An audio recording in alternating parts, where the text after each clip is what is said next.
Do you pray to the gods? Cersei. The old and the new. There is only one God, and his name is death.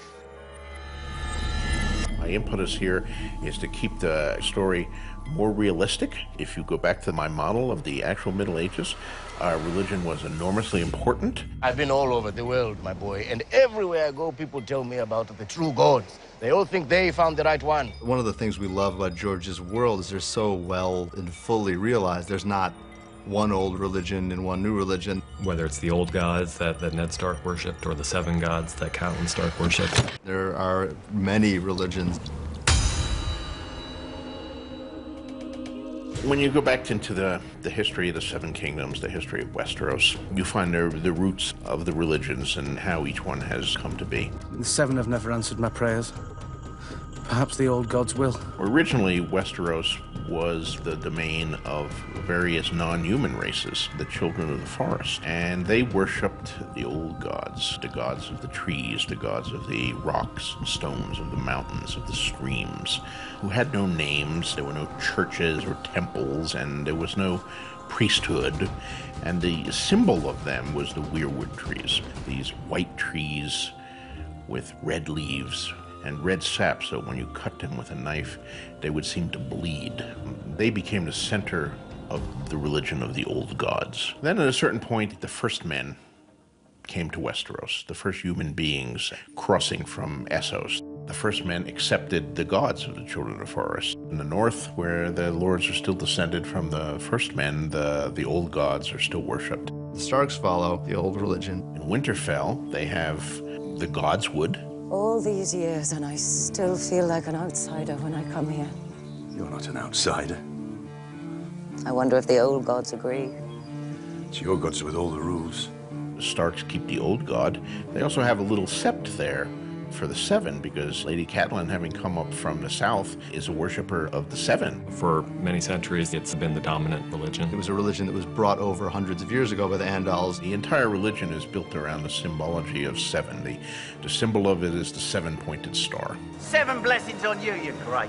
The seven gods are seen to be seven facets of the one god. There are 3 male aspects, the father, the warrior, and the smith.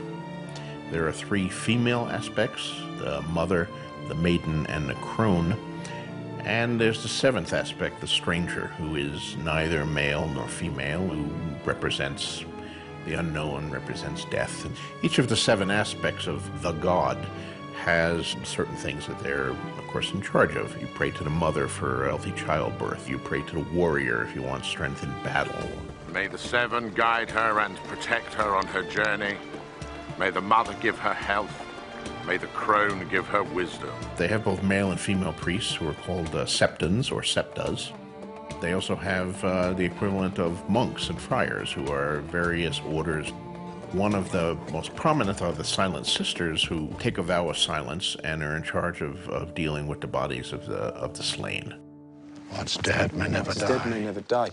On the Iron Islands, they follow their own gods. The Ironborn worship the drowned god.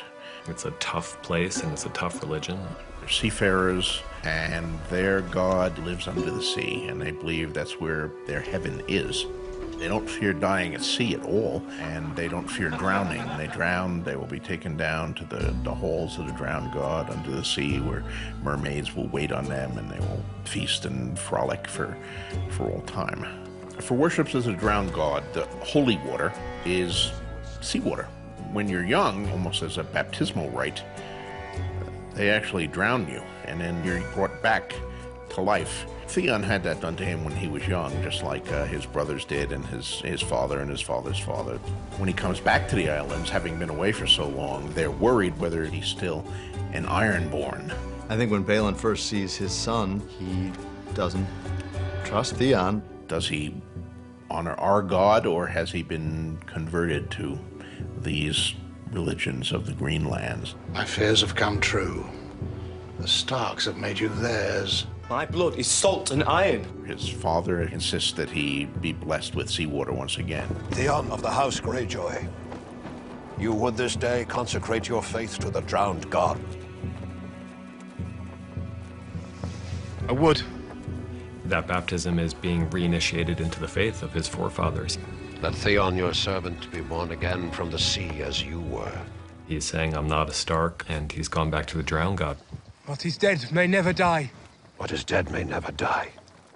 The faith of the Lord of Light has been unable to get a foothold in Westeros until recently. She's a foreigner, preaching a foreign religion. The religion of the Lord of Light is Melisandre's faith. For the night is dark and full of terrors.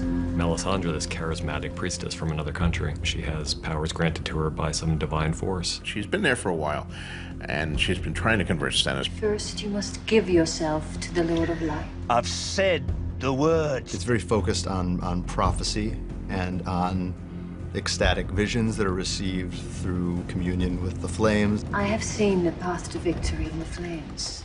She believes Stannis to be a savior figure. There's only one true God, and that's the Lord of Light. So all these other gods that the people of Westeros are worshiping, the drowned god on the Iron Islands, the Seven, the old gods, they're demons.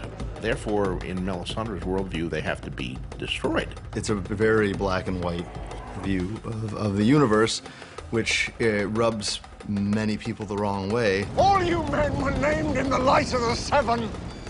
Is this how you treat the gods of your fathers?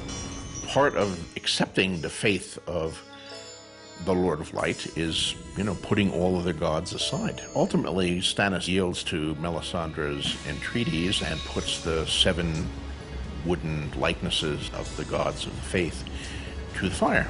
So burning the idols is getting rid of the 7 and paving way for the new god. And of course, it's not just any god, it's a god of fire.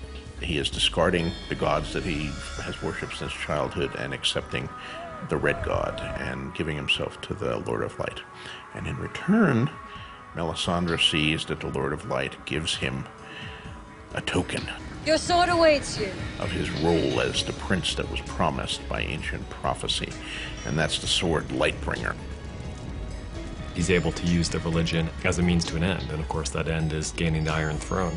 The Iron Throne is mine, by right. Lord, cast your light upon us.